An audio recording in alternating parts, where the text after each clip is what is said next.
The other thing from the industry perspective, what I have seen is, this is not that pro-investor industry.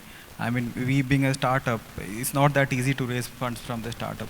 I can think of the people who want to set up traditional businesses, gyms and other things. I mean, because what we see on other businesses, there's a lot of investors who put a lot of money, and it becomes really easy to scale it up. Again, I think it's how you build your brand. That's what we were talking downstairs, me and you, how we are able to convince a person who is investing on our brand and what we are giving him. So naturally, there is a lot of awareness now. People are more conscious now. If they invest money in any brand, they see what's its value, what they are getting for, and moreover, I think regional factors also comes there. When it comes to North India or South India, it also matters. Any other experience that you would like to share? Any other experience that you people would like to share? Other experiences, I think it's great that there's a lot of new training styles and new types of fitness activity that's being introduced to clubs in India. I think that's really great. I think generally speaking, it's just a case that in India I've noticed that more and more people want to live a fitter and healthier lifestyle. More and more people are conscious about the way they look and feel. It's always important. Fitness should be a number one priority in everybody's life. It doesn't matter what background you come from, what walk of life you come from, what type of work you do, it's irrelevant. Fitness should always be number one. Everybody spends all their life creating wealth, and sometimes it's a bit too late when you want to take care of yourselves because you end up spending that wealth on trying to get better again. So, I think together as a platform that we're on at the moment, the people that we're sitting with here right now, these platforms are important to share knowledge so that we can all provide a better service to the audiences out there and make this industry even better. So the next time we sit on a platform like this, we can share even better ideas and make sure that we deliver the best to the best. But why don't you share your boxing experience, like how it started and inspire you to start something on a simpler note? Actually, it was a great experience, but I used to run out of the gym and puke, and he used to grab me in, and actually it's endurance training. It's not a bodybuilding, and honestly, I feel way much better now. Before I was totally into a bodybuilding. Now you can say I'm more of a fitness guy, and I've been training boxing since last 1.5 year because my trainer was from England. He was junior trainer of Mike Tyson, and third junior trainer of Mike Tyson. And I really it helped me to learn new ways and functional training. Functional training, it helped to make your immune system stronger to day-to-day working activities. And bodybuilding is something different. You keep on adding weight on your body, and the day comes when you can't run for like 10-15 minutes, and the boxing is totally different sport. So it's more about endurance, and it makes a person more active. So functional training, I prefer. It's every person in our gyms also, they should emphasize more on a functional training rather than going for the particular bodybuilding. That's what I prefer. Yeah, that's what my experience is. So anything else that you would like to share, or probably we can open for the question and answers? I would say we should open for questions. So anyone from the audience would like to know more about the fitness industry? We have two industry veterans who can share the experience. I would actually say something about the fitness industry in general. I think it's important that more women come forward, the ones that don't feel that they traditionally didn't used to use gyms. I think more and more are doing it, but I think it's mainly in tier 1 cities. I think as an industry we need to focus a bit more on that. Housewives, new mothers, there's a lot of illnesses that are basically a direct result of not being fit, staying at home, eating the wrong types of foods.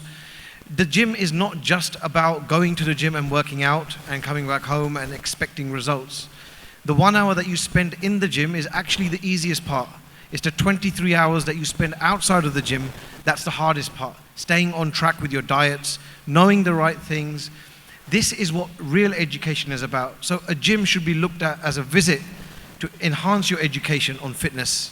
And it's not just for guys, it's not just for boys, it's for women, young girls, mothers, aunties. You know, we should encourage everybody to visit the gym and learn, understand what you're doing, and that's the message that I'd like to pass to everyone.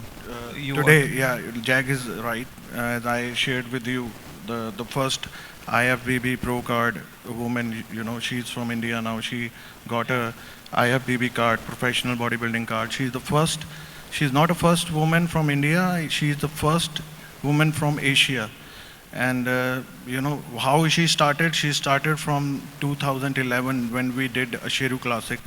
And we introduced her to a Shannon Day, and she started her training.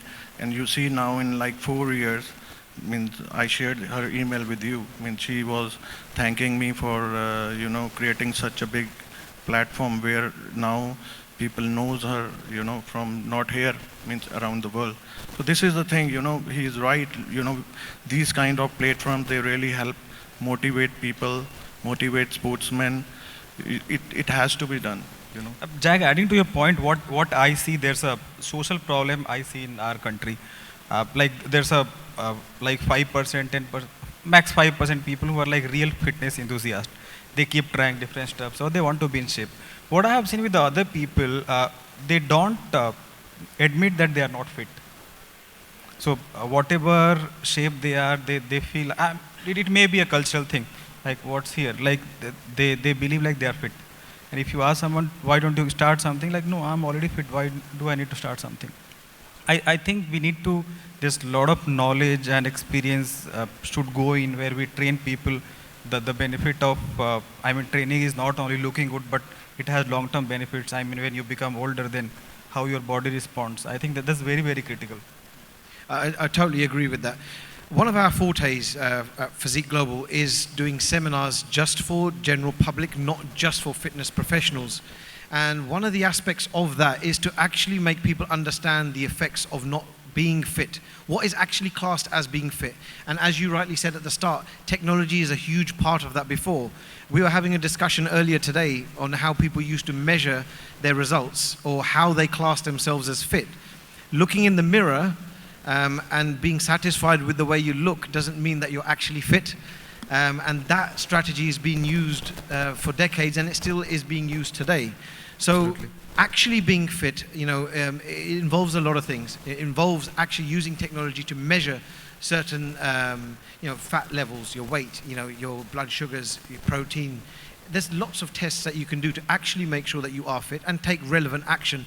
So, you know, there's a lot more to it. So what we do is we provide education and show people case studies. I'll give you an example.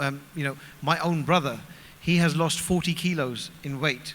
He was overweight. His lifestyle was completely wrong.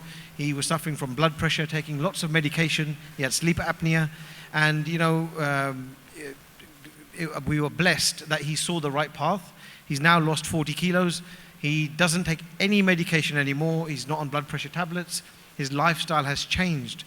But then, you know, coming back to it, what else does fitness change? You know, this is a little bit, sidetracking a little bit from your question, but it's improved his quality of life, family life. He's got more time for things that you think are stressful. You know, I've got a stressful day at work. Go to the gym in the morning and see how stressful your day is then. I promise you, that'll be 100 times better once you visit the gym. Am I right, Hemant? Yeah, you're right. So there's a Forbes article which talks about like what's common among like Fortune 500 CEOs. So what they say, like 95% of them spend at least 1 hour in the gym or on a track every day. So I think that says it all. Like this is not only about looking good, but it's also about your mental health, your capability to cope up with the stress and everything. Totally. I always say to people who are busy, especially the likes of the people that are in this room at the moment, we're all busy in our busy lifestyles. Take that hour and invest in yourself. An investment in yourself pays the best interest. That is a fact. You cannot invest in anything else that's going to give you a better return.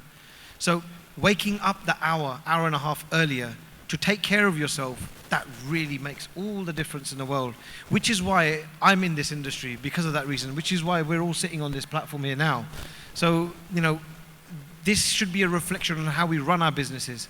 So our gyms that we operate, our wellness centers that we operate, bringing in new technology, bringing in new training styles, making people understand.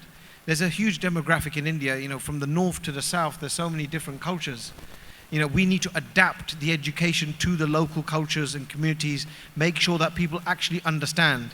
When I first got involved with education in India, we were holding seminars where at the end of the seminar, the people were more or less there just so that they can get a picture with the speaker. But they didn't understand what the seminar was about. So, you know, we take a lot away from this. We use a lot of the feedback to understand how we can better deliver education. So we work with local people. It's not about importing foreign goods or services are always better. The people in India are amongst the best in the world. You know, but if we adapt the education for people to understand better, we can deliver better products and services in our businesses, and that's how we're going to make this industry even better.